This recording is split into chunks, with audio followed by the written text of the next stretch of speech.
እና ነጋዴዎችን ተረጋግተው ስራቸውን እንዳያከናውኑ በማዋከብና እረፍት በመንሳት የምርት ማሳደጊያ ግብዓቶች አቅርቦትን በማስተጓጎል ድህነት በፍጥነት እንዲሰፋ፣ የኑሮ ውድነት እንዲባባስ፣ የስራ አጥነት ችግር ለመፍታት አስቸጋሪ በሆነ ደረጃ እንዲወሳሰብ የሆነባትን ሀገር ናት። ዜጎቿ ተስፋ ቆርጠው ስደትን እንደ አማራጭ በመመልከት በገፍ ሀገራቸውን ጥለው የሚሰደዱባት ሀገር ሆኗል።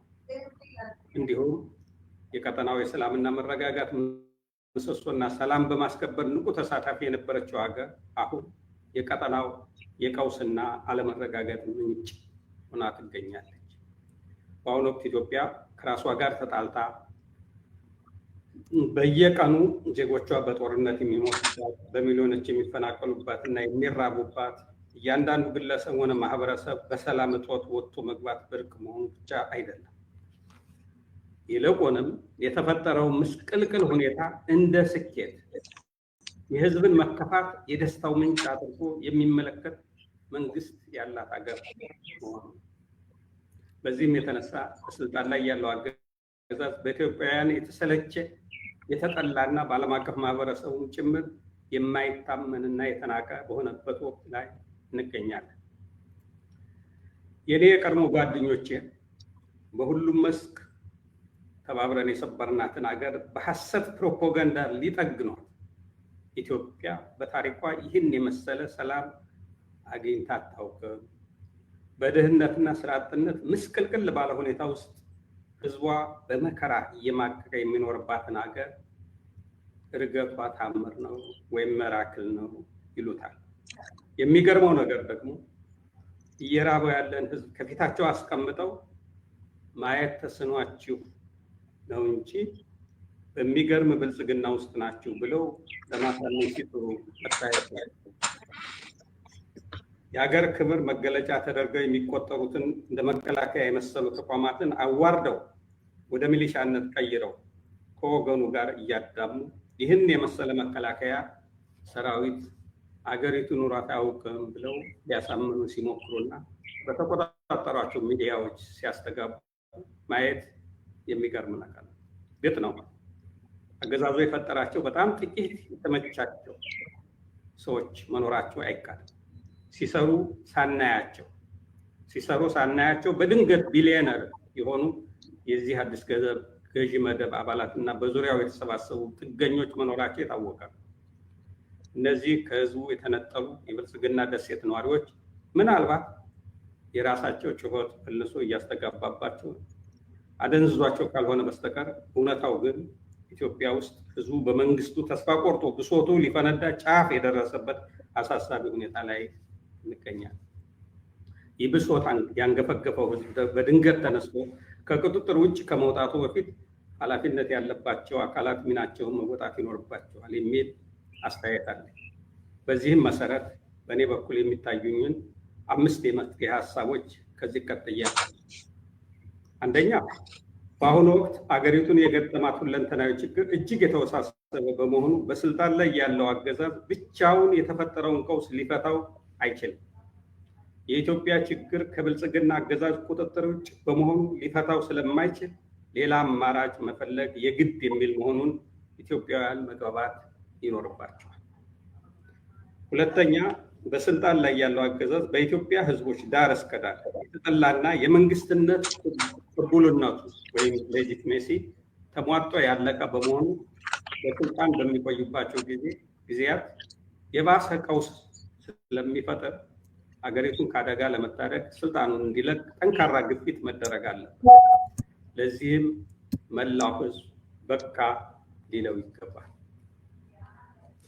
ሶስተኛ፣ ህዝቡ በአገዛዙ ላይ በሚፈጥረው ከፍተኛ ግፊት ተገዶ በሀገሪቱ በተለያዩ አካባቢዎች በተለይም በአማራና በኦሮሚያ የከፈተውን ጦርነት እንዲያቆም፣ ያጣውን ቅቡልነት በወታደራዊ ኃይል ለማስመለስ ሲል ህዝቡን እንዲጨፈጭፍ ያሰማራውን ሰራዊት ወደ ካምፕ እንዲመለስ በማድረግ በአንድ በኩል ህዝቡ እየደረሰበት ካለው መከራ ወጥቶ እፎይታ እንዲያገኝ፣ በሌላ በኩል ደግሞ ለተከታታይ 5 ዓመታት ከወገኑ ጋር በመዋጋት ከፍተኛ ስብራት የደረሰበት የመከላከያና ሌሎች የጸጥታ አካላት ከየመንደሩ ወጥተው ከተሰማሩበት ዓላማ የለሽ የጥፋት ተልዕኮ እንዲገላገሉ ማድረግ። አራተኛ አገዛዙ በህዝብና በሀገር ላይ የሚያደርሰው ጭቆናና የጥፋት አካሄድ በመቃወም በተለያየ መንገድ እየታገሉ ያሉ ኃይሎች በሙሉ ከጎንዮሽ እርባና ቢስ መጠላለፍ ወጥተው በመተባበር በአገዛዙ ላይ የተጠናከረ ግፊት በማድረግ የበኩላቸውን ሚና መጫወት ይኖርባቸዋል። አምስተኛ አገዛዙ በፈቃዱም ሆነ ተገድዶ በሚፈጠረው የተኩስ አቁም ስምምነት ላይ በመመስረት አካታችና ሁሉን አቀፍ የሽግግር ስርዓት በማቋቋም ተገቢውን የቅድመ ዝግጅት ስራዎችን በማከናወን ስልጣን ወደ ህዝብ እንዲገባ ማድረግን ዓላማ ያደረገ ትግል መቀጣጠል ይኖርበታል። ስድስተኛ ጦርነት እንዲቆም፣ ሽፋዊ አገዛዝ እንዲያበቃ፣ ሰላም እንዲመጣ የተጀመረውን ትግል ዳር ለማድረስ መላው ህዝብ ማንንም ሳይጠብቅ በተነሳሽነት መንቀሳቀስ ይኖርበታል። ተሰብስቦ ለመወያየት በግልጽ ለመደራጀትና ሀሳብን በነፃነት ለመግለጽ አፋኝ የሆነው አገዛዝ ሊፈቅድ እንደማይችል የታወቀ ነው። በመሆኑ ማህበራዊ ሚዲያዎችን ጨምሮ ሌሎች ዘመኑ ያፈራቸውን የኮሚኒኬሽን ፕላትፎርሞችን በመጠቀም ውይይቶችን በማካሄድ የአገዛዙን አፈና በመቋቋምና ለድል የሚያበቃ እንቅስቃሴ ማድረግ የሚሉ ሀሳቦችን አቀርባለሁ። አፈና ይቁም፣ ጦርነት ይቁም፣ የግፍ አገዛዝ ያብቃ፣ ሰላም ይምጣ። አመሰግናለሁ። በጣም አመሰግናለሁ አቶ ገዱ። እንግዲህ መልእክቱን በእንዲህ መልኩ አደራጅተው በማቅረቡ በመላ ዓለም ያሉ በኢንተርኔትም በቴሌቪዥንም እየታደሙ ያሉ ሰልፈኞችን እጅግ እናመሰግናለን። ይህ ታላቅ የበይነመረብ የተቃውሞ ትዕይንተ ህዝብ ነው። ጦርነት ይቁም፣ አገዛዝ ያብቃ፣ ሰላም ይምጣ ነው እያልን ያለ ነው። የፖለቲካ እስረኞች ይፈቱ፣ በእርስ በርስ ጦርነት ንጹሐንን መፍጀት ይቁም፣ አገዛዙ ንጹሐኑን መፍጀት ያቁም፣ በጦርነት እየሞቱ ያሉ ዜጎቻችን ሰቆቃ ይብቃ፣ የተፈናቀሉ ዜጎቻችን ሰቆቃ ይብቃ፣ በህዝብ መሃል በማፋጀት ስልጣን ማራዘም አይቻልም እና ሌሎችንም በርካታ መልእክቶች እያስተላለፍን ነው። እናንተም በየመረዳታችሁ በየፍላጎታችሁ እነዚህን የጦርነትን መብቃት የአገዛዝን ማብቃት የተመለከቱ መልእክቶችን እና ዘላቂ ሰላም የሚመጣበትን በተመለከተ ያሏችሁን መልእክቶች አሻግሩ። ይሄ ስርጭት ከ30 በላይ ሚዲያዎች እያሰራጩት ነው በኢንተርኔት። በሳተላይት ደግሞ የኢሳን ቴሌቪዥን ለሚሊዮኖች ለኢትዮጵያውያን ተደራሽ ያደረገው ነው። በዚህ በጣም እናመሰግናለን። ይህ ታላቅ የበይነመረብ ትዕይንተ ህዝብ አብሮነት ኢትዮጵያ ከርዕዮት ሚዲያ ጋር በመተባበር ያሰናዳውና ብዙዎች በከፍተኛ አስተዋጽኦ እንዲቻል ያደረጉት ነው። እናንተን ታዳሚዎችን የመገናኛ ብዙሃንና ተናጋሪዎችን በሙሉ ከልብ ማመስገን እንወዳለን። እንቀጥላለን። ገና እንግዲህ አገዛዙ የዩቲዩብ ኢፌክቲቭሊ እንዳይሰራ አድርጓል። በኢትዮጵያ ውስጥ ኢንተርኔት ዘግቷል። በተለያዩ መንገዶች እነዚህ የጦርነት እንዲቆም አገዛዝ እንዲያበቃና ሰላም እንዲመጣ የሚተላለፈው መልእክት እንዳይተላለፍ በማድረግ ጦርነት እንዲቀጥል ሰላም እንዳይመጣና አገዛዝ እንዳያበቃ ያለውን ፍላጎት በግልጽ አሳይቷል። ዜጎችም መተባበራቸው ምን ያህል እንደሚያሸብረው አሳይቷልና መንገዳችን ትክክል መሆኑን ኦልሬዲ አገዛዙ ራሱ አረጋግጧል ማለት እችላለሁ። እንግዲህ ጀዋር ስትሪም ለማድረግ እየሞከረ እንዳለ አውቃለሁ። ግን አንድ ሰው ካስገባን በኋላ አቶ ጀዋርን እንዲናገር እናመጣዋለን፣ መልእክቱን እንዲያስተላልፍ። በመገኘቱም ደግሜ በጣም አመሰግነዋለሁ።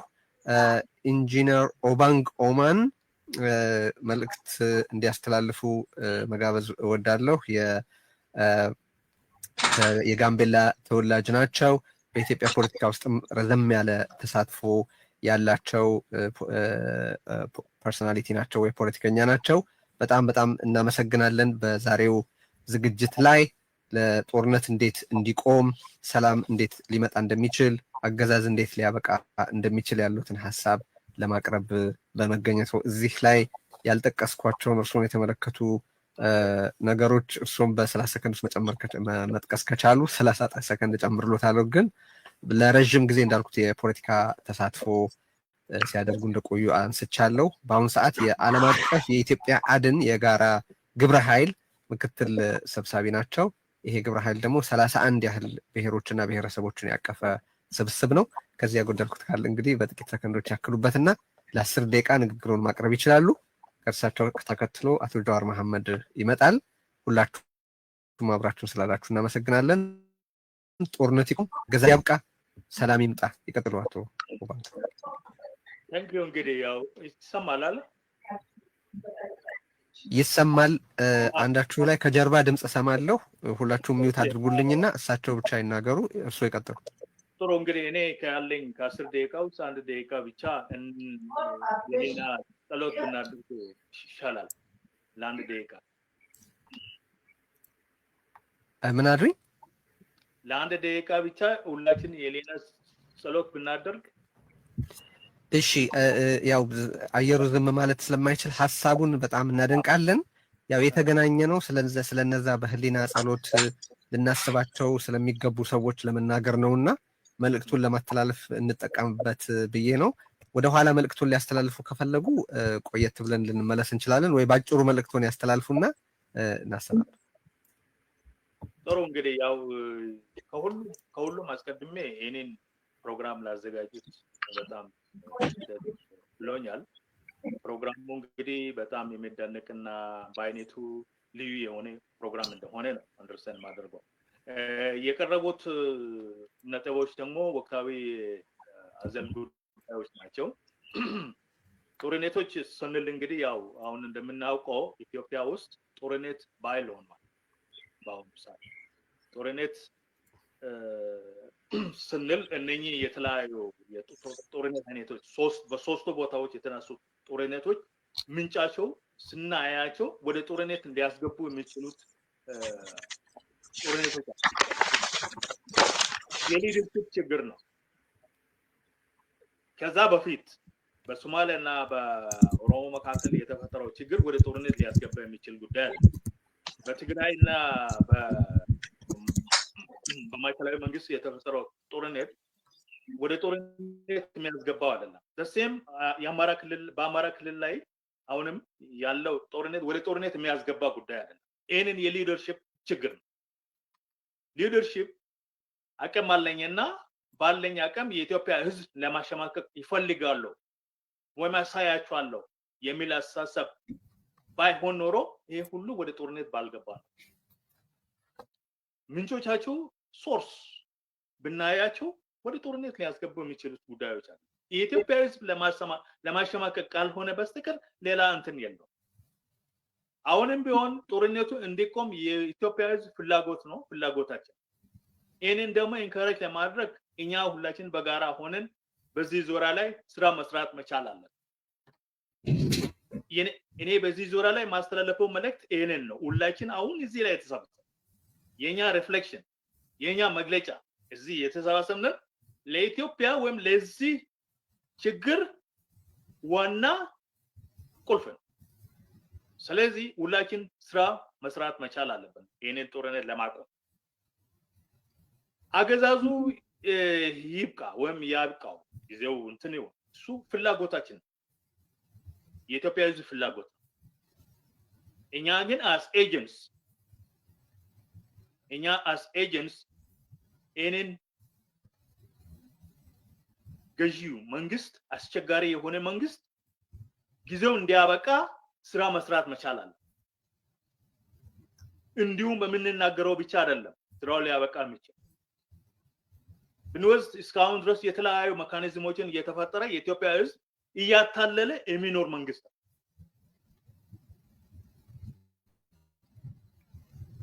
በዚህ መንገድ ይመጣል፣ በዚህ መንገድ ይመጣል፣ በዚህ መንገድ ይመጣል። የኢትዮጵያ ህዝብ እስካሁን ድረስ እያታለለ ሲኖር የቆየ መንግስት። መሪዎቹ ራሳቸው ብንወስዳቸው የነበራቸው የትግል ጓደኞቻቸው በሙሉ በዚህ በተንኮል በማይሆኑ ጉዳዮች ሁሉ እንትን ሆኗል። ስለዚህ ይሄንን ሌላ ህዝብ ሊሆን የሚችል አገዛዝ አይደለም። የሚያራምዳቸው የአጀንዳዎች ራሱ ለኢትዮጵያ ማህበረሰብ ሊሆን የሚችሉ አጀንዳዎች ናቸው። እኛ ከዚህ በፊት ስንናገር ነበር። ከጊዜ በኋላ ራብ ይመጣል ያለው ፖሊሲ በመንግስት በኩል ማከናወን የሚገባ ጉዳዮች አልተከናወኑም። አሁንም ወደ ችግር ተገቡ። ሐኪሞች ተነሱ ለ80 ብር ዩኤስ ዶላር የኢትዮጵያ ሐኪምና የኬንያ ሐኪም ኮምፔር ብታደርግ ታለቅሳለህ፣ ታዘናለህ። ግን ወራስ ግን የኛ መንግስት የተጫወተ ነው በእንትን ላይ አብይ በህዝብ ላይ የተጫወተ ነው። የኬንያ መንግስት ለራሱ ሐኪም $3,000 እየከፈለ እኛ ግን የኛ ሐኪም $400 ወደ $80 አሁን መጥቷል ባለው ኢኮኖሚ ኢንፍሌሽን ምክንያቱ የመንግስት ግዴታዎች አልተወጡም። ግዴታዎች በዚህ ይሄ ፖሊሲ ሲተገበር መንግስት ምን አይነት ግዴታዎች ማውጣት እንዳለበት ምንም ስራ ስላልተሰራ አሁንም ችግሩ ቤተ መንግስት እየገነባ ነው ምናምን እየሰራ ነው። ይሄ ነው የኢትዮጵያ ህዝብ ችግር አይደለም። የኢትዮጵያ ህዝብ ችግር በደንብ አንደርስታንድ ሊያደርግ የሚችል ሰው እና በደንብ ሊሰማ የሚችል ሰው ያስፈልጋል። ሊደርሺፕ ያስፈልጋል። ስለዚህ እኔን ጊዜው ማብቃት ማለት የኛ ስራ፣ የኛ ተሳትፎ፣ የኛ መስዋዕትነት ይጠይቃል። ስለዚህ ለዚህ መነሳት መቻል አለበት። በዚህ ብቻ ሳያበቃ እኔን ፎረም መቅጠል መቻል አለበት። ሌላ ሰላም ይምጣ ምንለው ነገር ፍላጎታችን ነው፣ ምኞታችን ነው። ያለ ሰላም መኖር አንችልም። ለራስህ ሰላም ከሌለ መኖር አትችልም። አንተ ራስህ በራስህ ሰርክል ውስጥ ሰላም ከሌለ እንዴት አድርጌ ነው ወጥቴ ወደ ጎረቤት ሄደ እንትን ማለት የምትችለው? ይህ ሰውየው ሰላም የለውም። ሰላም በራሱ ሰርክል ውስጥ አለመኖሩ አሁንም የሌሎቹ እንትን ያደረገ ነው በሊደርሺፕ እያጠቃለሉልን። ስለዚህ ፍላጎታችንን እነን ነው። ስለዚህ ሰላም እንዴት ይምጣ? እኛ ኤጀንሲዎች መሆን መቻል አለብን። ምክንያቱም ሰላም ያለ ኤጀንሲ ሊመጣ አይችልም። በርግጥ አሁን ያለው ሪፍሌክሽን ያለው የኛ ስብስብ በጣም አረከና ኢትዮጵያ አቀፍ የሆነ እንትን ስለሆነ እኔን የምንመኘው ሰላም ሊመጣ የሚችልበት ሜካኒዝም ይሄንን ብቻ ነው እንግዲህ እና ያለኝ ይሄንን የጀመርነው አፕሮች እንቀጥል።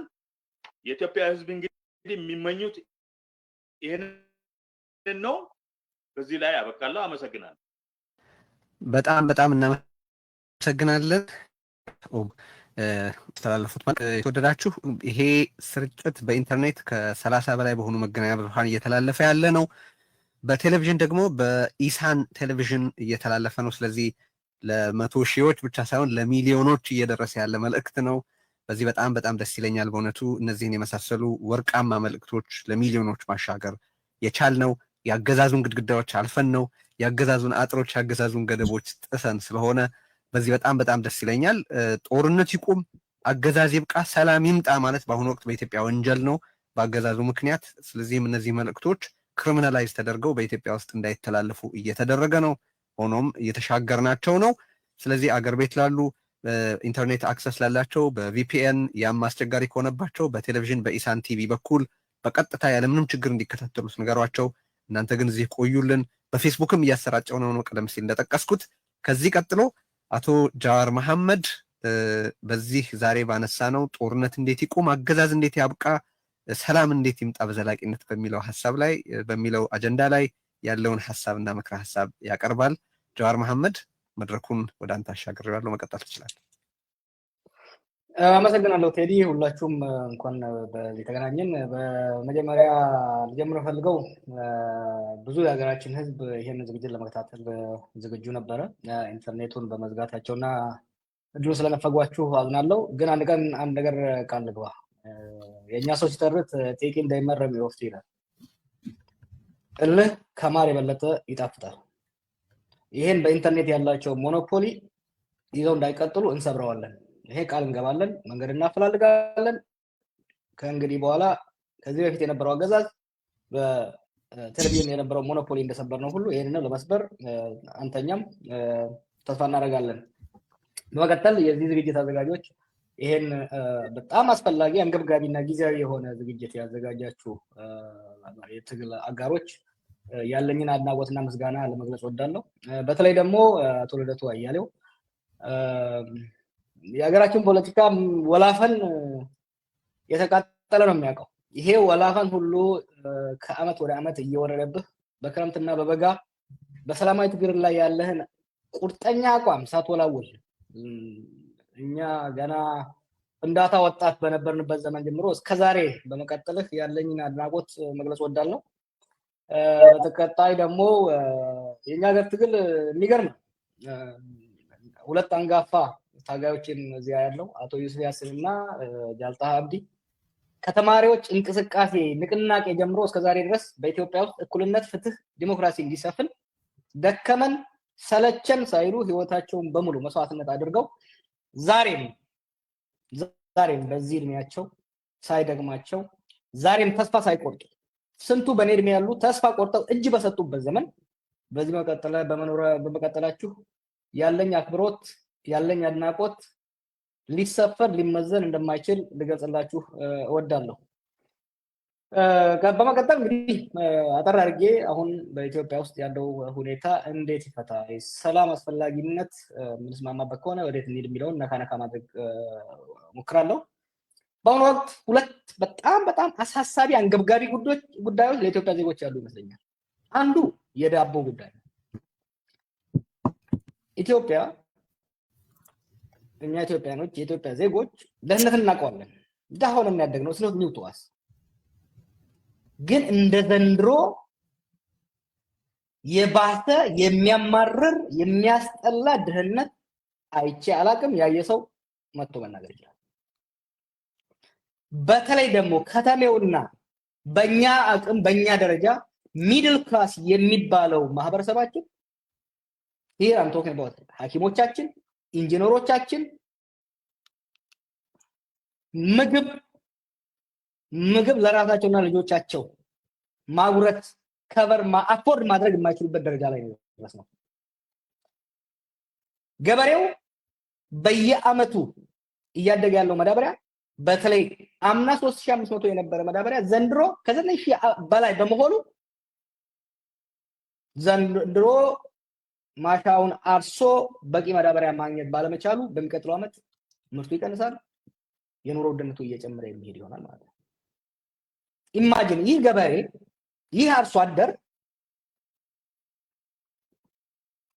በጦርነት ምክንያት ቄው ላይ ማረስ ሳይችል በጎጃም እና በምስራቅ ሸዋ በቆሎ እንዳይዘራ እየተከለከለ ያም ሳያንስ ቀርቶ መዳበሪያ በጥፍ ተጨምሮበት መስራት ያልቻለበት ይህ ደግሞ ትሩሊ ስፒኪንግ ኢትዮጵያ ውስጥ ከዚህ በፊት ታይቶ የማይታወቅ ድህነት የህልውና ጥያቄ የሆነበት ሁኔታ ውስጥ ነው ያለነው። ሁለተኛው በጣም አንገብጋቢ ጉዳይ ለኢትዮጵያ ዜጎች የደህንነት እጦት። ኢትዮጵያ በአምባገነኖች ስትገዛ ነው የኖረችው። የኢትዮጵያ ገዢዎች ሰዎችን ሲጨቁኑ ሰዎችን ሲገሉ ነው የነበሩት። ይሄ ሊካድ አይደለም፣ የምናውቀው ነው። ከኛ በፊት የነበራችሁን ታውቁታላችሁ። እንደዚህ 5 6 7 ዓመታት ግን ዜጎች ለቅሶ መሄድ ያልቻሉበት፣ ዜጎቻችንና መስጊድ መሄድ ያልቻሉበት፣ እናቴ የእሷ እናት ስታርፍ ሄዳ መግበር ያልቻለችበት ሁኔታ በኢትዮጵያ ውስጥ ታይቶ አይታወቅም። ከተሳሳትኩ እታረማለሁ። ዜጎችን አፍኖ ብር ማስከፈል እንደ አንድ የቢዝነስ ሴክተር የተቆጠረበት በገጠር ሳይሆን በከተሞቻችን መጀመሪያ ይሄ ነገር በወለጋ አካባቢ ሲጀምር ከዛ ወደ ሸዋ ወደ ጎጃም ወደ ጎንደር ተስፋፍቶ ነጋዴው ከ1 ሚሊዮን ብር በላይ ያለው ነጋዴ በሙሉ ሸሽቶ ወደ ዋና ከተማዋ ሲገባ አሁን ዋና ከተማዋ ስርም ተገብቶ ሰው ታፍኖ ገንዘብ ያስከፍሉታል። ድሮ ትንሽ ሰርቶ ነጋዴ መሆን ትንሽ ሰርቶ ብር መያዝ የሚያኮራ ሾፍ የምታረግበት ነበር። ዛሬ ግን ሰርቶ ትንሽ የያዘ ሰው የሚፈራበት የሚደበቅበት ሀብት ማፍራት ጠላት ጠንቅ የሆነበት ሻሸመኔ ላይ የሆነ ያለውን ጎንደር ላይ የሆነ ያለውን ነገር ጥሮ ላይ የሆነ ያለውን ነገር መረዳት አስፈላጊ ነው። አጠር ስናደርገው የድህነት አረንቋ ውስጥ ነው ያለነው። ታይቶ ተሰምቶ በሀገራችን በምድራችን ታይቶ ተሰምቶ የማይታወቅ የደህንነት እጦት ውስጥ ነው ያለነው። ለዚህ ሁለቱ what do they have in common? እነዚህ ሁለቱ ኮመን ኮዝ አላቸው። የዚህ ኮመን ኮዝ የእርስ በርስ ጦርነት ሲቪል ዋር ነው። የዚህ ሲቪል ዋር ከምን ተነስቶ ምን ደረሰ የሚለውን ሌላ ጊዜ እንተዋለን። ይሄ ሲቪል ዋር ይሄ የእርስ በርስ ጦርነት ብዙዎቻችሁ እንደተናገራችሁት ኢኮኖሚያችንን አንኮትኩቶታል። መሰረተ ልማቶቻችን ፈርሰዋል። የሀገር ውስጥ የንግድ እንቅስቃሴ ከሚታሰበው በላይ ተዘግቷል። ወደ ሀገራችን ስትገባ የነበረችው ትንሽ እንጥብጣቢ ኢንቨስትመንት እንድትደርቅ ሆናለች። ከዛ የተረፈችውን ደግሞ ጠቅላይ ሚኒስትሩ የመዝናኛ የማሾፊያ ፕሮጀክቶች ለመገንባት እያባከናት ይገኛል። ይሄ ለኢኮኖሚ ችግሩ ከፍተኛ ኮንትሪቢዩሽን አድርጓል። ዛሬ ኢትዮጵያ ውስጥ ዩኒቨርሲቲዎች ተማሪዎቻቸውን መመገብ ያልቻሉበት፣ ክልሎች፣ ዞኖችና ወረዳዎች ደሞዝ መክፈል የማይችሉበት፣ ደሞዝ አልተከፈለንም ልጆቼ ራባቸው ብሎ ሰራተኛው ሲጠይቅ የሚደበደብበት፣ በመካከለኛና አነስተኛ ደረጃ ያለው ነጋዴ ለጆሮ በሚዘገንን ደረጃ በተለያየ ስም እየተለጠፈበት መዋጮ የሚለቀምበት፣ ስንቱ በየጉራንጉሩ እዳ ተቆልሎበት ከእዳ ለማምለጥ የሰው አይን አፍሮ ፈርቶ ራሱን እየገደለ ያለበት ሁኔታ ውስጥ ነው ያለነው ማለት ነው። ይሄ የኢኮኖሚ መንኮታኮት ፈጥሯል። ሌላው የእርስ በርስ ጦርነት ሀገራችን ውስጥ ምንም ማንደባበቀው ነገር አለ። ከዚህ በፊት የብሔር ሽኩቻ ነበር፣ የሃይማኖት ኮምፕሌንት ነበር። እንደዚህ ዘመን ግን ማህበራዊ፣ ሃይማኖታዊ፣ ፖለቲካዊ ተቋማት ሙሉ በሙሉ የተንኮታኮቱበት ኮምፕሊት fragmentation of every aspect of our society, our religious institutions, our state institutions, our cultural institutions ፍርክስክታቸው የወጣበት ዋጋ ያጡበት የተወረዱበት ህዝባችንን አንድ ላይ እንደ ጉሉ ይዘው ያሉ እሴቶቻችን ከቀን ወደ ቀን እየተመናመኑ እየተሸራረፉ እየወደሙ ያለበት ሁኔታ ውስጥ ገብተናል። ይህ ስለሆነ ጦርነትን ማስቆምና ሰላም ማምጣት ለኢትዮጵያ ከማንኛውም አጀንዳ ቀድሞ ቅድሚያ ሊሰጠው የሚገባ ጉዳይ ነው። ይሄን ለማድረግ በሶስት ደረጃ መሄድ አለብን ብዬ አስባለሁ። የመጀመሪያው we must silence the guns።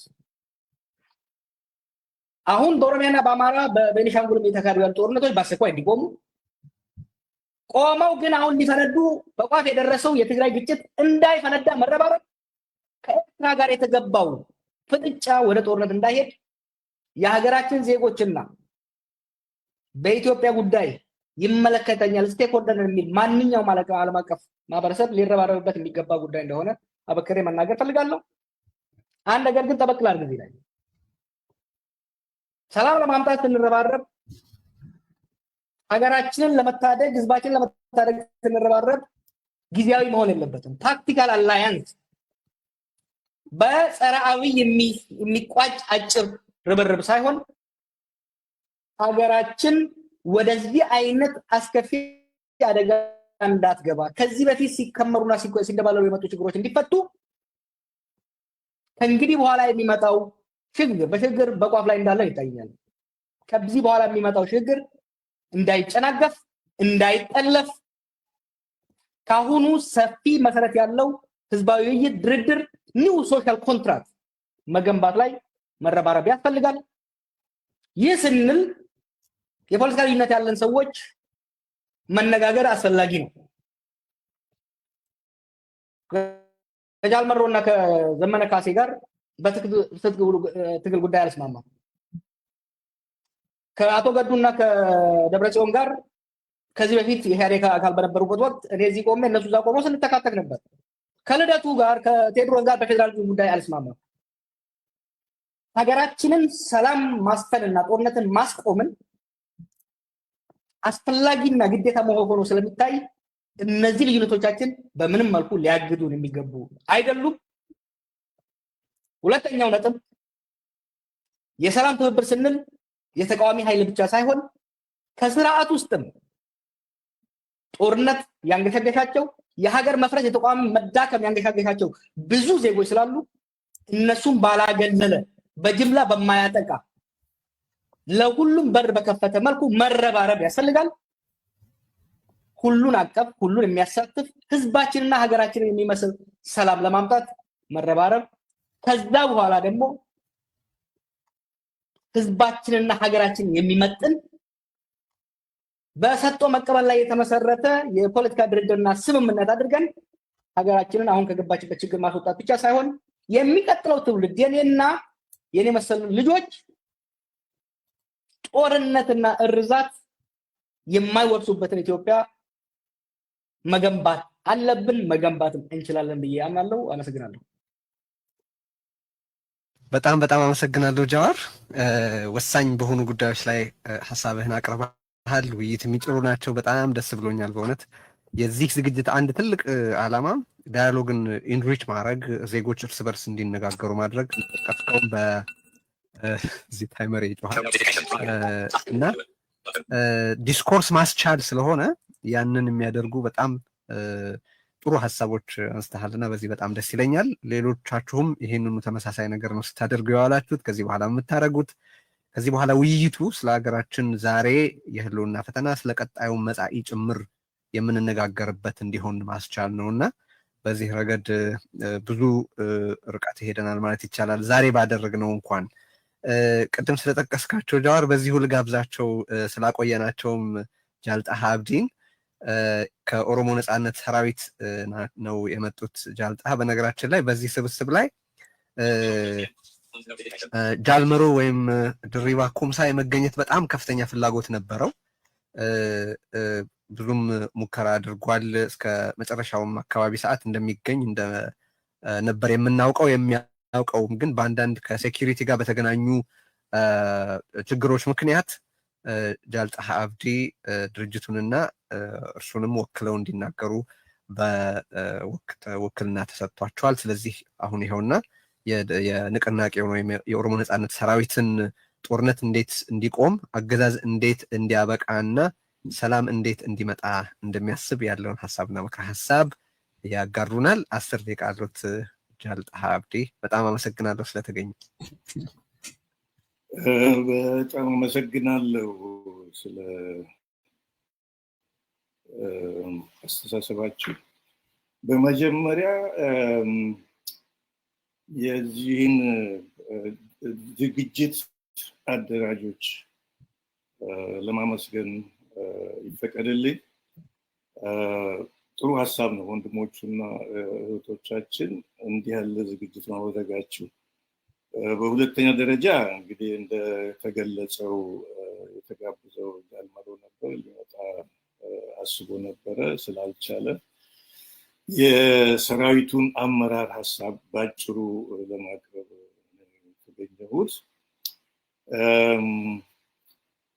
እንግዲህ ፎከሱ ስለ ሰላም ነው፣ ሰላም እንዲወርድ ነው በሀገራችን። እና ስለ ሰላም ስንናገር ሁሌ ትዝ የሚለኝ እንትን አለ፣ አንድ አዋቂ ብሎ የተናገረው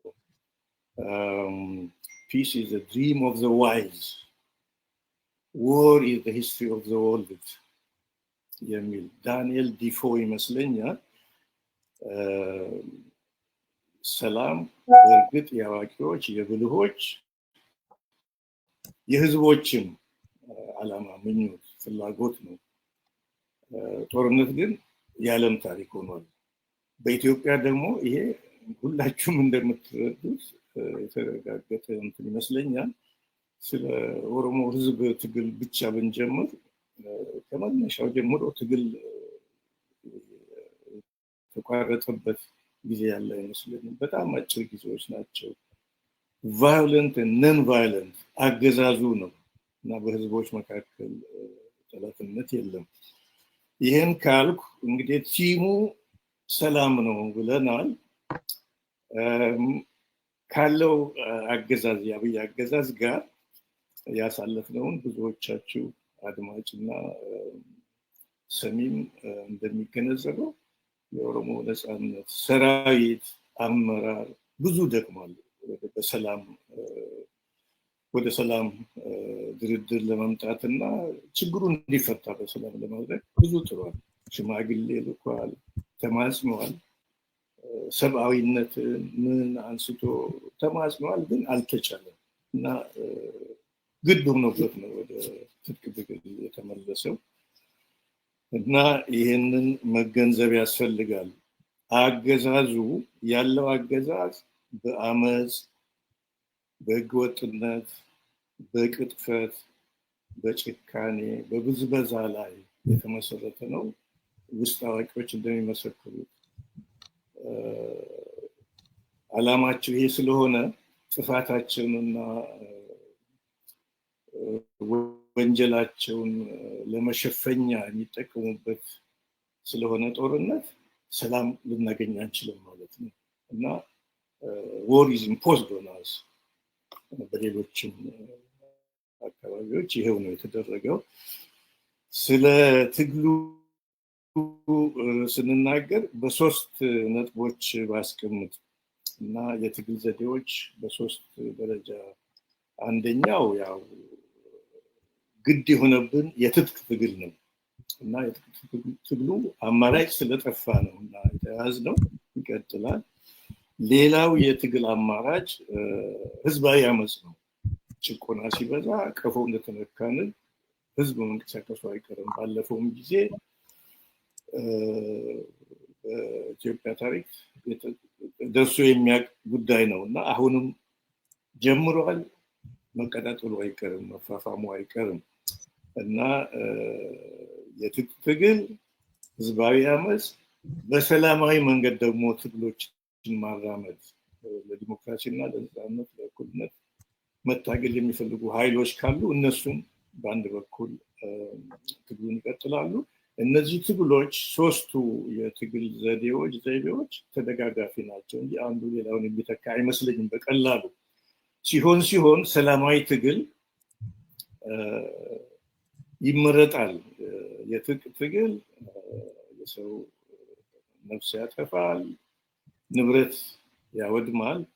ቢቻል ቢቀር ጥሩ ነበር፣ ግን ኢምፖዝድ ሆናስ ሁላችንም እንደምንመሰክረው እንግዲህ ሶስቱም የትግል ዘይቤዎች ተደጋጋፊ ናቸው፣ አንዱ ሌላውን አይተካም። በአሁኑ ጊዜ ደግሞ በአብዛኛው ስርዓቱ በጣም በጭካኔ የተሞላ ቫዮለንስ ስለሆነ ከትጥቅ ትግል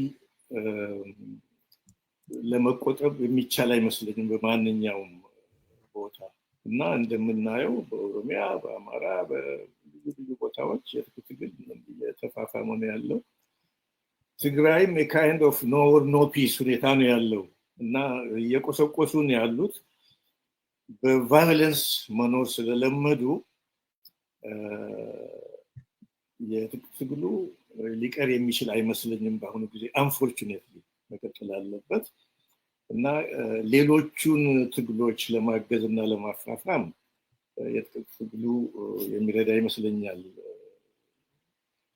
ግን ትግሎቹ ችሎታቸውን፣ ስልታቸውን፣ ድርጅታቸውን ማጠናከር እና በቆራጥነት የተያዘ ያልተቆራረጠ ትግል ማካሄድ አለባቸው እና እንግዲህ የትግሎቹ ዘይቤ አንዱ ሌላውን አይተካም እና ተደጋግፈው እንዲቀጥሉ ቀጥለው ደግሞ የዳያስፖራንና የዓለም አቀፉን ህብረተሰብ ድጋፍ እንዲያገኙ ማድረግ ያስፈልጋል። ምናልባት እንደ መጨረሻ ነጥብ ማንሳት የምፈልገው በትግሎቹ መካከል በታጋዮቹ ድርጅቶች መካከል ያለውን ግንኙነት የሚመለከት ነው። ልዩነት አለ ዴፊኒትሊ በአስተሳሰብ የትግሉ ታሪክ፣ እያንዳንዱ የትግሉ ታሪክ የህዝቦች ብሶት የተለያየ መሰረት ያለው ነው። ልዩነቶች አሉ። ልዩነቶቹ ግን የፖለቲካ ልዩነቶች ናቸው። በህዝቦች መካከል ምንም አይነት ጠላትነት የለም። ይሄ የታወቀ ነው። ስለዚህ ትግሎቹ ድርጅቶቹ እንዲተባበሩ መግባባት ይጠይቃል፣ መነጋገር ያስፈልጋቸዋል። ካለው አገዛዝና ካለፉትም አገዛዞች ጋር ጊዜ እና ቻንስ ሲገኝ የሰላም ንግግር ተደርጓል።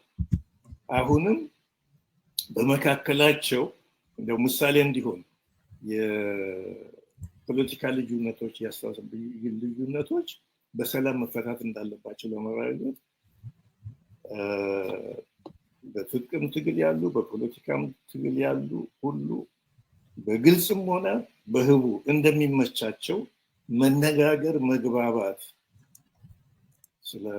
ስላለው ሁኔታና ስለወደፊቱ የህዝቦቻችን የህዝቦች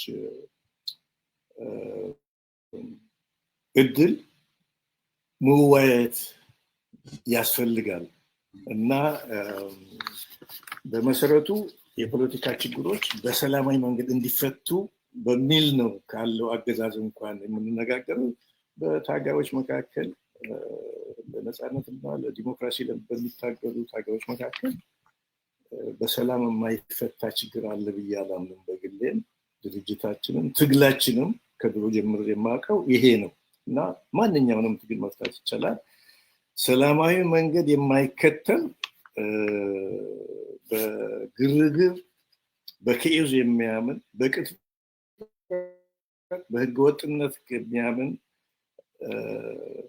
በቅጥፈት ለመኖር የቆረጠን ስርዓት ለማንበርከክ የዚህን አገዛዝ ዘይቤ ለማክተም ተቃዋሚ ድርጅቶች መግባባት፣ መመካከር፣ ስልቶቻቸውን፣ ትግሎቻቸውን ማስተባበር የግድ ነው። ልናልፈው የምንችለው ጉዳይ አይደለም። ገሚሱ በግልጽ ሊሆን ይችላል፣ ገሚሱ ህቡ በስውር ሊሆን ይችላል እና አማራጫችን መነጋገር፣ መወያየት፣ የጋራ እቅድ መንደፍ ነው ስለወደፊቱ እና የድርጅታችን የሰራዊታችን አመራር መልእክት ባጭሩ ይሄው ነው ለማለት ፈልጌ ነው። ስላዳመጣችሁኝ በጣም አመሰግናለሁ። በርቱ ለማለት ፈልጋለሁ። ይሄንን ትግል ለጀመራችሁት። እሺ፣ በጣም በጣም እናመሰግናለን። በትክክለኛው ሰዓት ነው ግሮን የፈጸሙልን።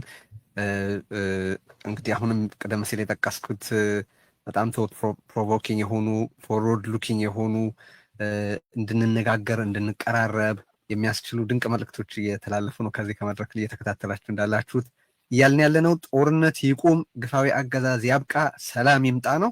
ሁላችሁም በመላ ዓለም በመላ ኢትዮጵያ ያላችሁ ተከታታዮች፣ ታዳሚዎች፣ ሰልፈኞች ሁሉ ይህንን መፈክር አስተጋቡልን። ጦርነት ይቁም፣ አገዛዝ ያብቃ፣ ሰላም ይምጣ።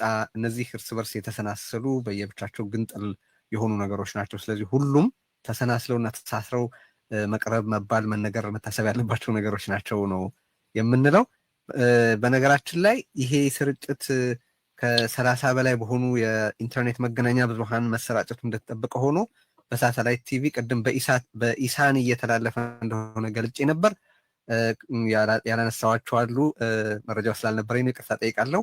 በዛራ ሚዲያ እና በአሰናም በኩል እንደዚሁ በሳተላይት ቴሌቪዥን እየተሰራጨ ነው። ስለዚህ በ10 ሚሊዮኖች እየተመለከቱት ነው ብንል አይ ቲንክ መነሳሳት አይመስለኝም። አንድ እሱ ነው።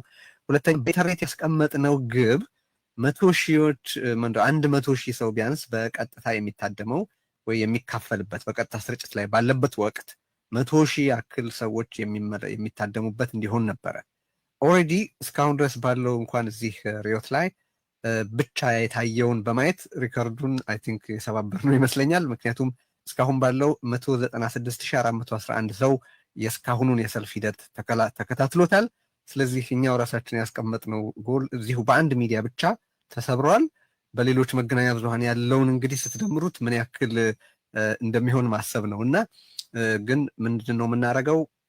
ከሁሉም መገናኛ ብዙሃን ያሉትን መረጃዎች አሰባስበን በይፋ በዚህ ታላቅ የተቃውሞ የበይነመረብ ትዕይንት ላይ በቀጥታ ስርጭት የታደመው ሰው ቁጥር ምን ያህል ነው የሚለውን ይፋ እናደርጋለን በጋዜጣዊ መግለጫም በቀጣዮቹ ውይይቶቻችን ውስጥ። ግን ኦልሬዲ የተቀመጠው ሬኮርድ ተሰብሯል። እኛ የኛም ብቻ ስለምናይ ነው ከውስጥ እንጂ አምሹር በሌሎች መገናኛ ብዙሃንም እንደዚሁ ክብረ ወሰኑ እንደታለፈ ወይ እንደተሰበረ እና ይሄ የተደራሽነት ጉዳይ ነው። በጣም ደስ የሚያሰኝ ነው። ብዙ ዜጎች ተካፍለዋል። መልእክቱ በስፋት ደርሷል ማለት ነው እና በጣም በጣም ደስ የሚያሰኝ ነው። እንግዲህ በዚህ መድረክ የህወሓት ሰዎች እንዲገኙ ተጋብዘዋል። ግን ዶክተር ደብረጽዮን ግብዣው ተልኮላቸው የነበረ ቢሆንም አልተገኙም። ከዚህ በኋላ ጦርነት ይቁም፣ አገዛዝ ያብቃ፣ ሰላም ይምጣ በሚሉ እንቅስቃሴዎች ውስጥ መካሄድ ቢጠቅም እንጂ ምንም ጉዳት እንደሌለው ይረዳሉ ብለን እናምናለን። ነገር ግን ከተለያዩ አመለካከቶች የመጡ የአስተያየቶች መወከል አለባቸው ብለናልና በዛሬ ዝግጅታችን ቀጥሎ የሚመጡት ተናጋሪያችን አቶ ስብሐት ነጋ ናቸው። አቶ ስብሐት ለዓመታት የህወሓት ሊቀመንበር የነበሩ ከዛ በኋላም በመንግስት በተለያዩ ማለት የተለያዩ ሚናዎች የነበሯቸውና በተለያዩ ኢኒሺዬቲቭስ ውስጥ የተሳተፉ በፖለቲካ ውስጥ ጉልህ የሆነ ሚና የነበራቸው ሰው ናቸው። አሁን እዚህ በዩናይትድ ስቴትስ በሕክምና ላይ ናቸው፣ ጡረታም ላይ ናቸው።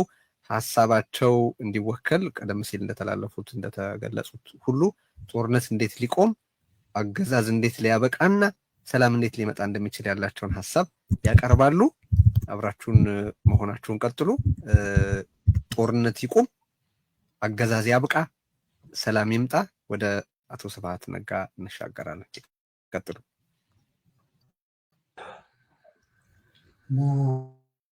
ዳንኪ መካፈሌ አመሰግናለሁ። በተለይ ደግሞ ኮንሰፕት አብሮነት አብሮነት በምን ጉዳይ የሚለው ነው መጠቆም የምፈልገው። አብሮነት በጣም ምንም ጭላንጭል አብሮነት የሌለው በታሪካችን ናምበር ዋን በታሪካችን የጋራ አመለካከት መኖር አለብን። ግማሾቻችን ታሪክ በኢትዮጵያ በዓለም በኢትዮጵያ የበለጸገ ታሪክ ያለው የለም። አንዳንዶቻችን ደግሞ በዓለም ያልበለጸገ ወደ ብልጽግና ያልተጠጋ የሚባሉ በዓለም ካለው ኋላ ያቀረ ኢትዮጵያ የት ኤክስፖርት ያደርጋል ኤኒ ኢንጂነሪንግ ኢንቬንሽን ኤክስፖርት ያደርጋል። ኤክስፖርቱ ባሪያና ሰልጥ ይችላል። ስለዚህ በትክክል መረዳት አለብን። ወደ ቤት የጋራ ሁለተኛው ኢህአደግ የሚባል ነው። ኢህአደግ ዘመን ምን ነበር ተብሎ በሁሉም መለኪያዎች ኢህአደግ ዘመን መታየት አለበት። ወይም አንድ በዚህ ላይ ጋራ ሶስተኛው ወደ ስልጣን የመጣው ቢሮክራቲክ ካፒታሊስቱ በኢትዮጵያ ምን ፋይዳ አመጣ? ያለፉት የነበሩ ስህተቶች ቀረፈ፣ አስወገደ? በኢህአደግ ዘመን ኮራፕሽን አለኝ ተብሎ የተዘረዘሩ አጠፋቸው ወይስ ቀጠለ? እና ቢሮክራቲክ ካፒታል of the current regime became number one ተሸካሚ ሁሉም አይነት የሀገር በሽታዎች በስልጣን በመግደልም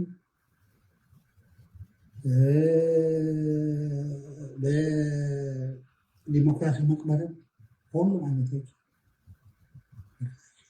በዚህም አንድ ኮሚቴ ተቋቁሞ ማለት በዚህ ከሄድ ሲናሪዮ የኢትዮጵያ ዕጣ ፈንታ ይሆናል።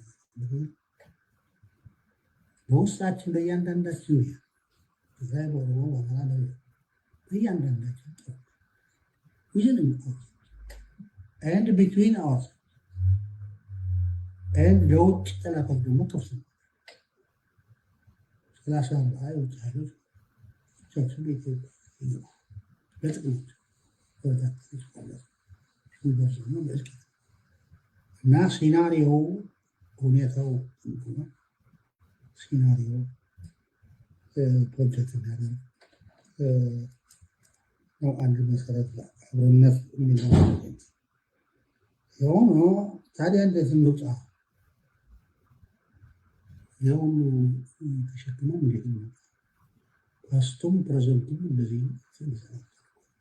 የሚለው ሶልቸንስ ህገ መንግስቱና ፎር ሀገር ኢፊድሪ ኢትዮጵያ ፌደራል ኢትዮጵያ ጉጉትና ለቅልቀት ካለው ስህተት አንቀጽ 104 እና 105 ማንኛውም መፍትሄ ያለው በህገ መንግስቱ ውስጥ አሁን ምን ግን ከህገ መንግስቱ ውጭ ምንም ነገር ነው። ህገ መንግስቱ የሚያጠና ያስመር ሌላው የህገ መንግስት የምን አይነት ስርዓት ነው? ካፒታሊዝም ኤክስትሪም ቻሌንጂንግ ነው። ሪሶርስ የለም።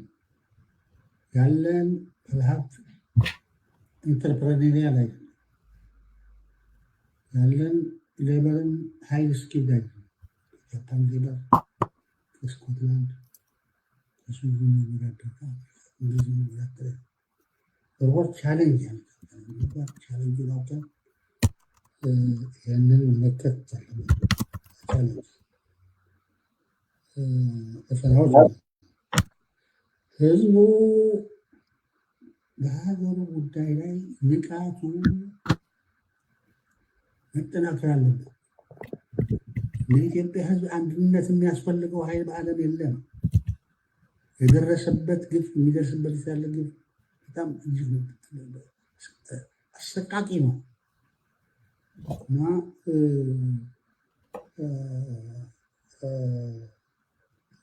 ይሄ ማወቅ አለበት። የህዝብ ጥላት ነው የሚባል ቤት ይመጣል። ኢትዮጵያ አማራ ጥላት የት ነበሩ እነዚህ ህዝቦች? በኤሊቱ ሲደበደቡ የነበሩ ናቸው። ስልጣን ነበራቸው። ስልጣን ወስነው ስልጣን ተቆጣጥረው ነው ያለው። ህዝብ እንደ ኢትዮጵያ ህዝብ እያንዳንዱ መዋደድ ያለበት መፈቃቀር ያለበት ዓለም ታይቶ የማይታወቅ በሽታ የነበረበት አሁንም ያለበት ሆነ ይሄዱ ንቃት ያለ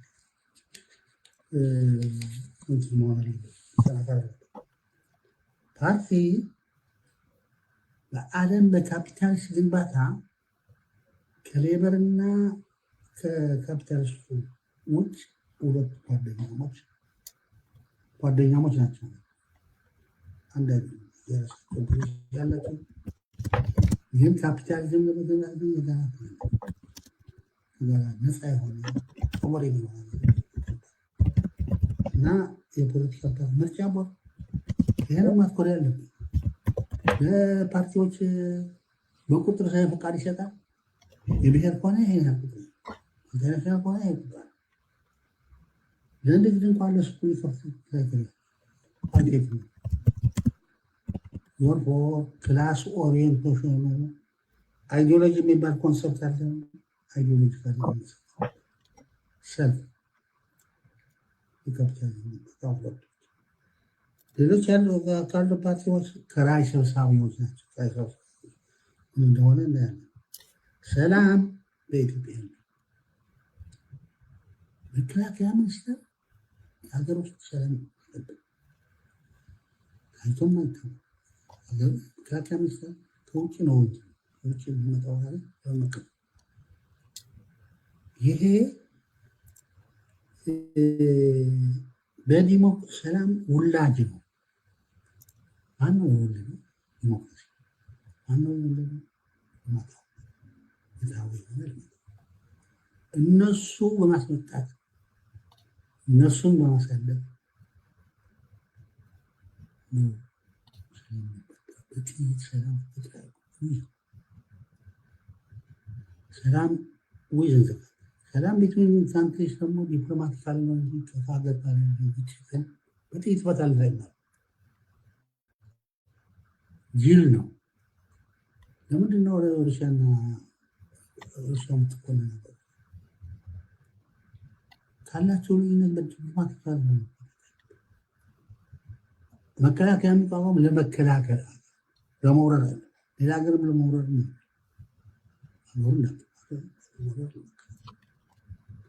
ስለዚህ ከጎረቤትም ዲፕሎማቲካል በሀገር ውስጥም ፖለቲካሊ ኢኮኖሚካሊ ስለዚህ በጣም አስቀያሚ የሆነ በጣም ባለዓለም ኖራም የሆነ ጦርነት የሚካሄደው በኢትዮጵያ መታገስ ያለበት እና በኢትዮጵያ ካፒታሊዝም ለመገንባት እነዚህ የተጠቀስኳቸው አስፈላጊ ናቸው። ግን ቻሌንጅ ነው፣ ከባድ ነው። ስለሌለ ነው የተጨበጠ አቅማችን ትንሽ ነው። ትሬቶቹም አሉ። 3 ትሬት ተቋቁሞ መጣራት ያለበት አንዱ ትሬት ኪራይ ሰብሳቢነት ነው። ስለዚህ ኪራይ ሰብሳቢነት ምን እንደሆነ ኪራይ ሰብሳቢነት የቢሮክራቲክ ካፒታሊዝም ሂውማን ሪሶርስ እናካትት። ስለዚህ ኪራይ ሰብሳቢነት ምን እንደሆነ መታወቅ አለበት። አብሮነት ለመፍጠር ከሆነ ስለዚህም አንድ ኮሚቴ መቋቋም። ኮራፕሽንም አንድ ትሬት ነው። ኮራፕሽንም ጥናት አለበት። በኢትዮጵያ ምንድን ነው ፈጣሪ ማን ነው? አብሮነት መፈጠር ኮራፕሽን አብሮነት። ሌላው ከውጭ ከውጭ የሚመጣ ትሬትም አለ። ማወቅ አለብን። እና ትሬቶች አደጋዎች እና ጀነራሊ ያለፈው ማወቅ አለብን፣ ያለውን ማወቅ አለብን። የሚመጣው ማወቅና ተጠንቅቆ አቅም እየገነቡ ይሆናል። የህብረተሰብ ጉዞ ፓስት ነው፣ ፕሬዘንት ነው እና እነዚህ አሁን 8-9 ጉዳዮች ያስቀመጥኳቸው እያንዳንዳቸው ኮሚቴ አሁን አላወቅ ፖለቲካ አውቀን የጋራ እውቀት ይዘን እና አፕሪሺየት ፕሮግራሙ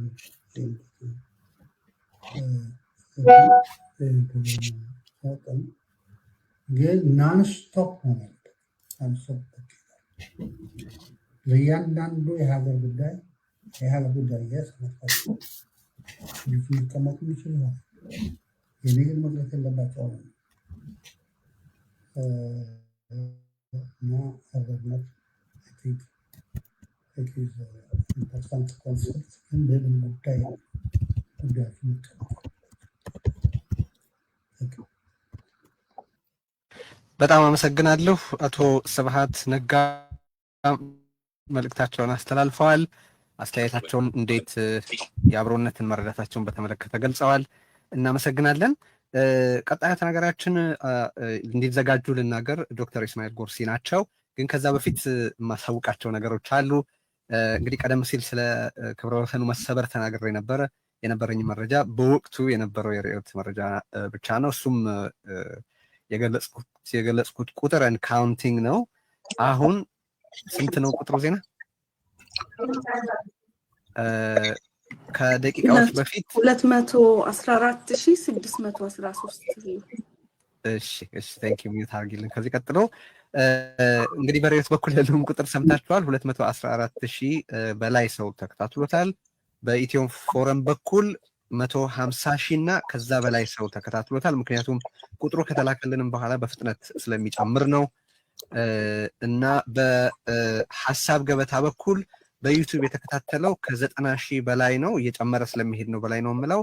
እንደዚሁም በዩቲዩብ ከ75 ሺህ በላይ ሰው የተከታተለው ነው። ስለዚህ በድምር ወደ 150-160 ሺህ በላይ ሰው ደርሶታል ማለት ነው። መልእክቱ የሰልፉ ታዳሚ ነበር ማለት ነው።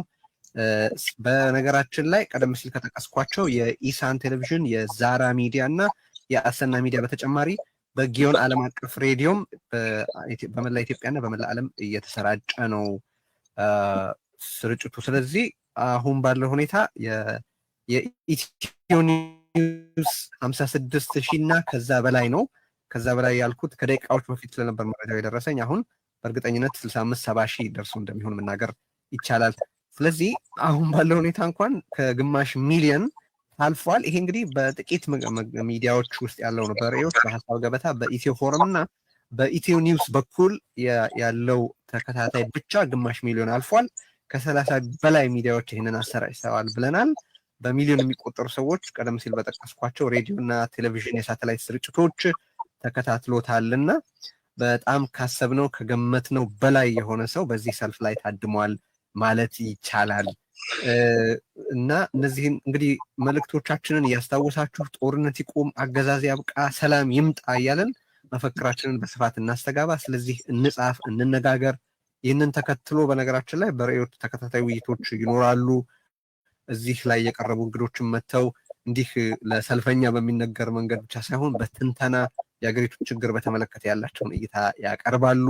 ስለዚህ እንቀጥላለን። ይሄ ውይይት፣ ይሄ ትብብር፣ ይሄ መቀባበልና መቀራረብ መቀጠል አለበት። ትክክለኛ መንገድ ላይ ነው ያለ ነው። በዚህ በጣም ደስ ይለኛል። እንግዲህ ቀጥሎ ዶክተር ኢስማኤል ጎርሲ ይናገራሉ። የሶማሌ ክልል ተወላጅ ናቸው። የሶማሌ ዲሞክራቲክ ካውንስል አመራርም ናቸው። በተለያዩ መገናኛ ብዙሃን ፖለቲካዊ ትንታኔ በማቅረብና ሀሳባቸውን በማጋራት ይታወቃሉ። እሳቸውም እንደዚሁ 10 ደቂቃ አላቸው። ጦርነት እንዴት እንዲቆም፣ አገዛዝ እንዴት እንዲያበቃና ሰላም በዘላቂነት እንዴት ሊመጣ እንደሚችል በእሳቸው በኩል ያለውን ሀሳብ ነው ከሀሳብ ያቀርቡልናል። መቀጠል ይችላሉ። ይሰማቸዋል? ይሰማል። ከጀርባ ግን ድምፅ አለ። ቢቻል ቅርታ አድርጉልኝ። ይቀጥሉ። እሺ። ኦኬ፣ መጥፎ ቦታ ነው ያለው። ቅርታ እና አንደኛ ያው በተለይ ለልደቱና ላንተም ይሄንን ፕሮግራም ያዘጋጃችሁት ከልቤ ነው የማመሰግነው። ትልቅ ስራ ነው። በተለይ በአሁኑ ጊዜ ኢትዮጵያ በ11ኛ በመስቀለኛ መንገድ ያለችበት በጣም የሚያሳዝን ሁኔታ ላይ ነው ሀገራችን። በጣም የሚያሳዝን ሁኔታ ላይ ይህንን በተለይ እኔ ልደቱን እንደነ ማርቲን አሚን ኪንግ እና እንደነ መሃትማ ጋንዲ ነው የምቆጥረው። ያው ሰው የሀገሬ ሰው ሶማሌ ምን ያህል ፊቱ ከሆነ ያው ትንሽ ያሳፍራል፣ ግን ቃላቶች የለኝም በሆኑት ለማናገር። ሎን ስትረግል እያደረገ ሁልጊዜም ይሄንን በተለይ ኢትዮጵያኖችን ማቀራረብ ከተለያዩ ኢትዮጵያኖች አንድ ላይ እንዲመጡና እንዲነጋገሩ በማድረግህ በሶማሌ ህዝብና በኢትዮጵያ ህዝብ በጣም ነው ማመሰገን ወንድሜ። ሁለተኛ ከዚህ በኋላ ያው ለመናገር አውቆ ነው ቴድሮስ እንደዚህ ያደረገኝ። አሁንም አጋር ሊያደርገኝ ነው። ምን መሰላችሁ? ስቀልድ ነው። ከእንደነዚህ አንጋፋ ሰዎች በኋላ መናገር ራሱ የኛ ሰው ምን ይላል? አሁንም ምንድነው የወፍ ጩኸት ነው የሚሆነው እና የትም አይደርስም ማለት ነው። ግን ለሆነው ትንሽ እንኳን እስቲ አንዳንድ ነገር ልንካ። እንዴት ነው ኢትዮጵያ ራሴን መጠየቅ ሁልጊዜ የምፈልገው፣ ኢትዮጵያ ያልተገዛች ሀገር በአፍሪካ ውስጥ ሆና ለምንድን ነው ሁልጊዜ ከዚህ ከጦርነት ማንወጣው? ሁልጊዜ ለምንድን ነው? ለምሳሌ በአሁኑ ጊዜ እንደምታውቁት በዓለም ደረጃ ዛሬ ይሄ ኢንተርናሽናል ሩል ቤዝ የሚባለው ኒው ሊበራሊዝም የሚባለው የነበረው ከሁለተኛ ዓለም ጦርነት የተደረጉት ኢንስቲትዩሽኖቹ እየተቀየረ ነው ዓለም።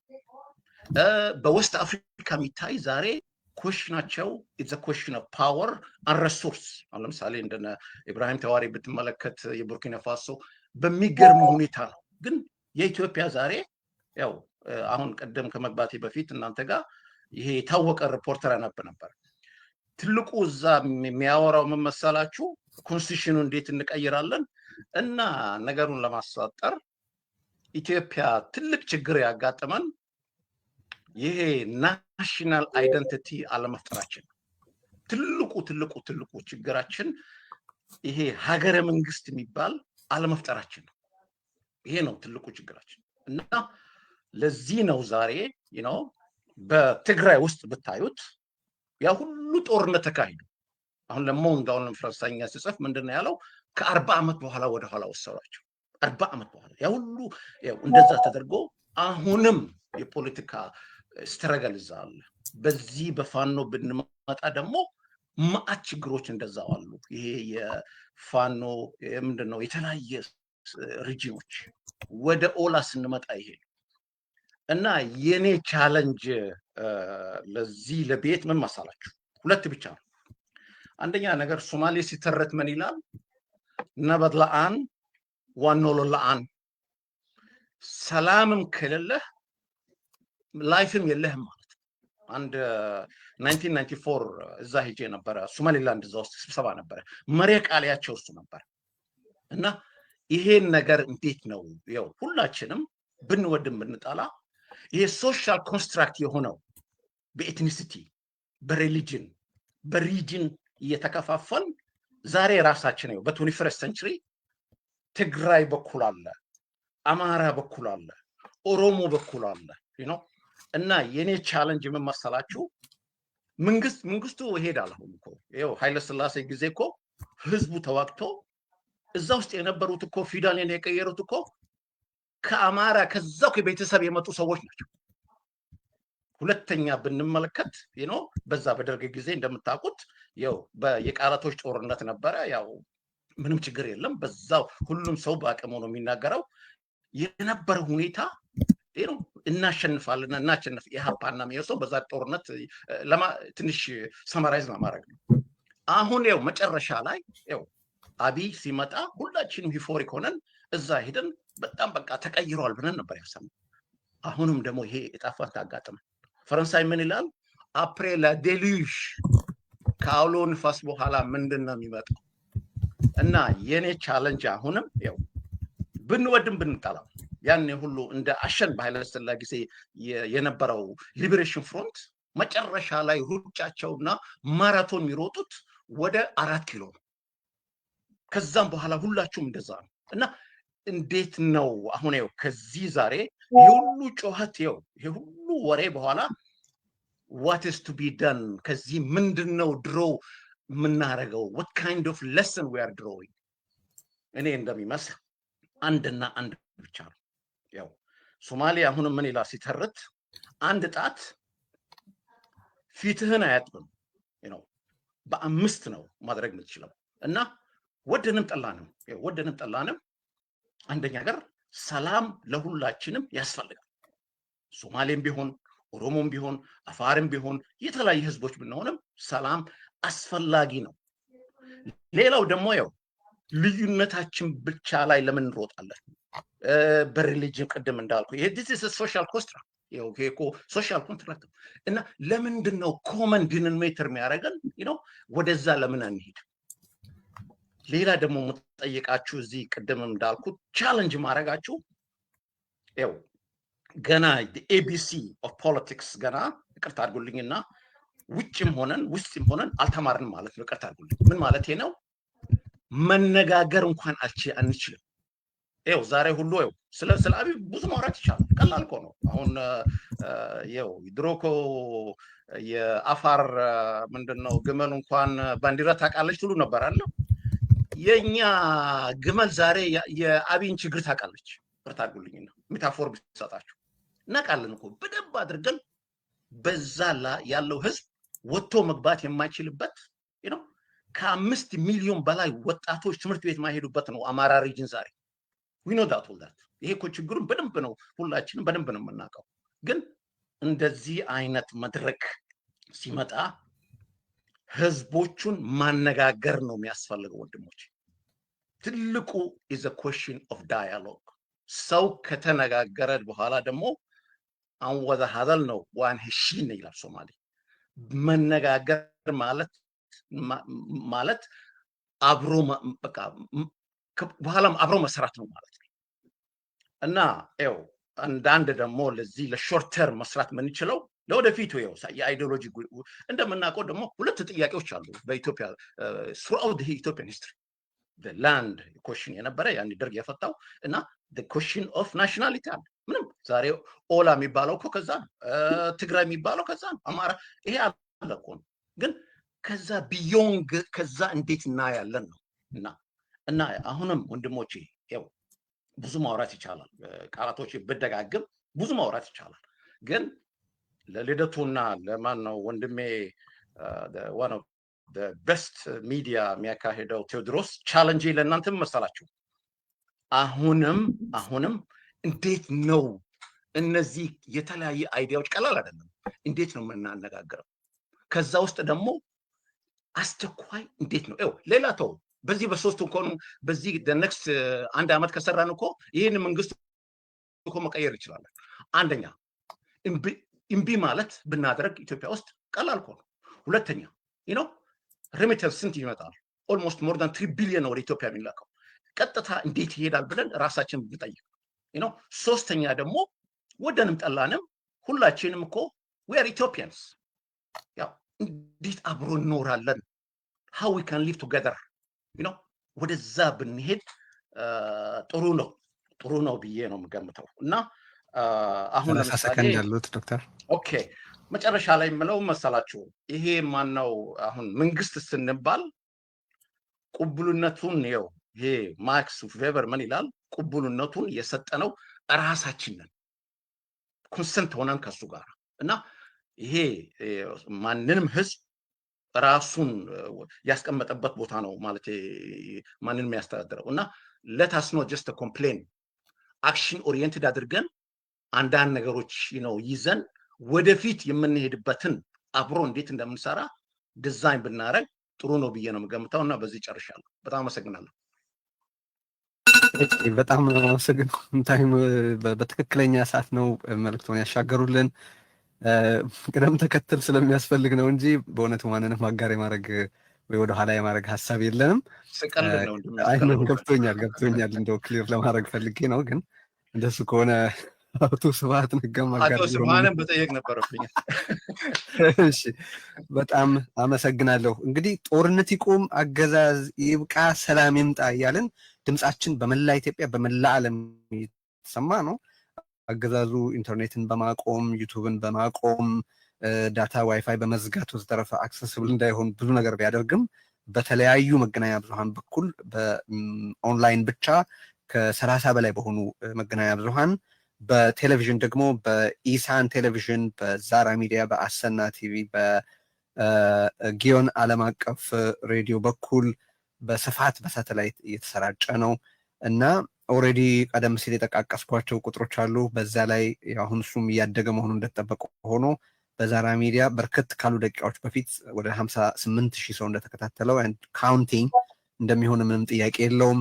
አሁን ባለው ሁኔታ በእርግጠኝነት ከ600-700,000 ሰው በላይ ይህንን የበይነመረብ የተቃውሞ ትዕይንት እንደተከታተለው በእርግጠኝነት መናገር ይቻላል። ግን ይሄ በጣም በጥቂት እንግዲህ ቀደም ሲል የጠቀስኩት የሬዮትን፣ የኢትዮ ፎረምን፣ የዛራን፣ የኢትዮ ኒውስን የሀሳብ ገበታን ብቻ በመደመር ነው። እነዛን በ30 ሚዲያዎች የተሰራጩ ቁጥሮች ሁሉ አንድ ላይ በይፋ እናሳውቃችኋለን። አንድ ሌላ ጋዜጣዊ መግለጫ መስጠት እንደሚያስፈልግ ነው የሚገባኝ። አሁንም ጋዜጠኞች ተጠርተው ከዚህ ምን እንማርበታለን፣ እንዴት መቀጠል ይገባል የሚለው ላይ በዚህ ደረጃ ያሉ መገናኛ ብዙሃን እንደሚያሰራጩት ተስፋ የሚደረግበት ሌላ ጋዜጣዊ መግለጫ እንደሚያስፈልግ ይገባኛል። ግን ተነጋግረን እንግዲህ እንገልጣለን ከአስተባባሪዎቹ ጋር። ይሄ እኔ አስተያየት ነው፣ አስፈላጊነቱ ለመግለጽ ብቻ ነው። እንግዲህ ብዙ መልእክት ተሻግሯል። ዛሬ ሰላምን አክብረናል፣ ጦርነትን ተጠይፈናል፣ አገዛዝነትን ተጠይፈናል። አገዛዝ እንዲያበቃ፣ ጦርነት እንዲቆም፣ ሰላም እንዲመጣ ጠይቀናል፣ ጥሪ ያሰምተናል። በመቶ ሺዎች እና በሚሊዮኖች በሳተላይት ቴሌቪዥን እና በሬዲዮ በኢንተርኔት መልእክቱ ደርሶታል። ሰልፈኛው ታድመዋል።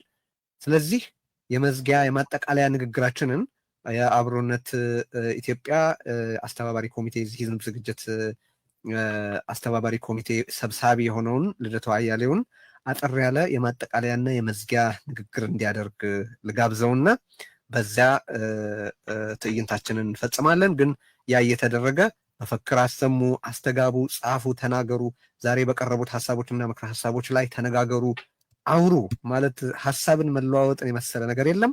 ኢትዮጵያውያን ብሔር፣ ሃይማኖት፣ አካባቢ፣ አተያይ ሳይገድበን እንነጋገር። ምክንያቱም የህልውና ፈተናችን የተናጠልም የጋራም ነውና ነውና ይህንን በጣም ጎላ አድርጌ መጥቀስ እፈልጋለሁ። ልደቱ መድረኩን መውሰድ ትችላል።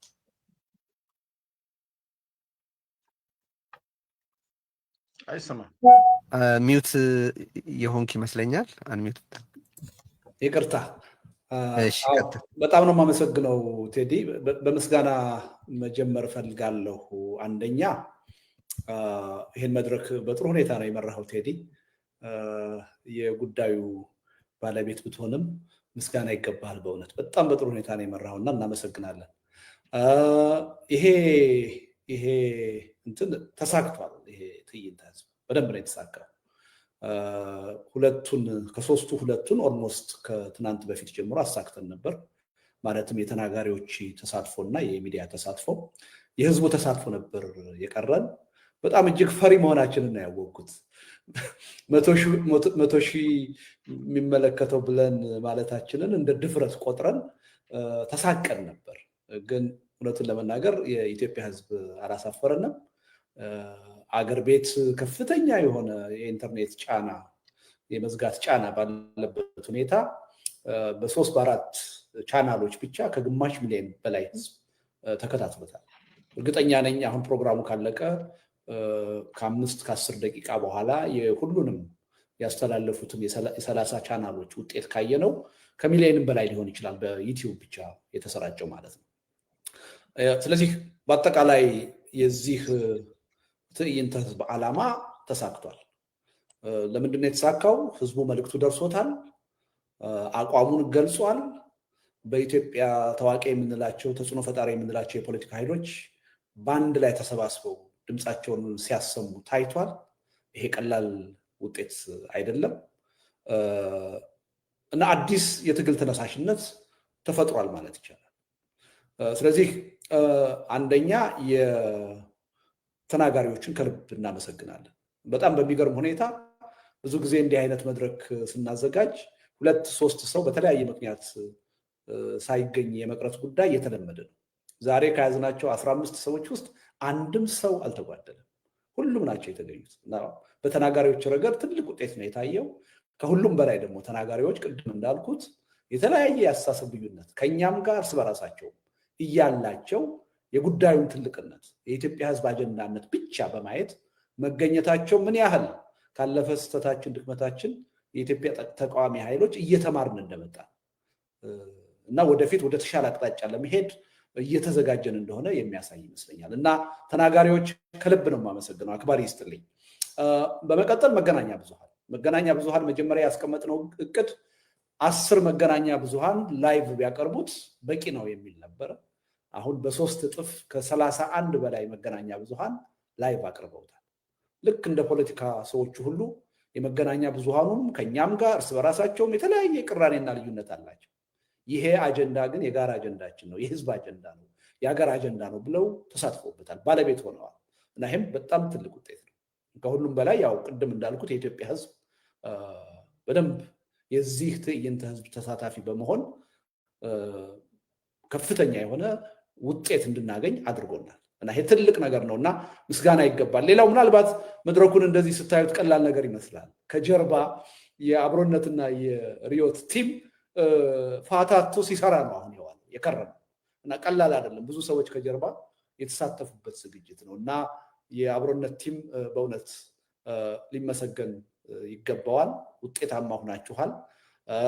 የሪዮት ቲም ሊመሰገን ይገባዋል። ውጤታማ ሆናችኋል እና ወደፊት ግን እኛ ብቻ አይደለም ሌሎቻችሁም የዝግጅቱ ባለቤት ሆናችሁ አብረን እንድንሰራ ነው የምንፈልገው። የላቀ ውጤት የምናመጣው 2 3 4 አካላት ብቻ ሳይሆን ሁላችንም ተባብረን ስንሰራ ነው የሚል እምነት አለኝ። ሌላው ኢትዮጵያን የመሰለ መድረክ ነው ዛሬ ያየነው።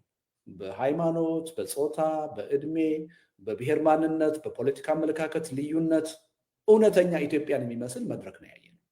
እውነቱን ለመናገር ኢትዮጵያ ውስጥ ያልነበረው ነገር ይሄ መድረክ ታላቅ መድረክ ነው። ትልቅ ውጤት ነው። ከዚህ አንፃር ከጀነሬሽን አንፃር አሁን ብናየው አቦይ ስብሃትንና ሚስጥረን ብናይ በእነሱ የእድሜ ክልል ካየን ኦልሞስት 4 ጀነሬሽን የተሳተፈበት ነው ማለት ይቻላል። ቀላል አይደለም። ቅድም ጀዋር ገልጾታል። ቀላል አይደለም እና በፖለቲካ አመለካከት፣ በትግል ስልት፣ በአይዲዮሎጂ በጣም የተራራቀ ልዩነት ያለን ግን አንድ የጋራ አጀንዳ እንዳለን ተገንዝበናል። አንድ ሀገር ነው ያለን። እጣ ፈንታው የተያያዘ አንድ ማህበረሰብ፣ አንድ ህዝብ ነው ያለን። በጋራ ከመታገል ውጪ ሌላ አማራጭ የለንም ብለን የጋራ አጀንዳ ያለን መሆኑን ተረድተን የመጣ ነው እና ይሄ ትልቅ መርታ ይመስለኛል። ትልቅ የትግል ተነሳሽነት የሚፈጥር ይመስለኛል እና ይሄ መድረክ የመጀመሪያ ነው እንጂ የመጨረሻ አይደለም። ሪሊ ስለ ሰላማዊ ህዝባዊ እምቢተኝነት ስናወራ ሲሪየስሊ ነው እያወራን ያለው።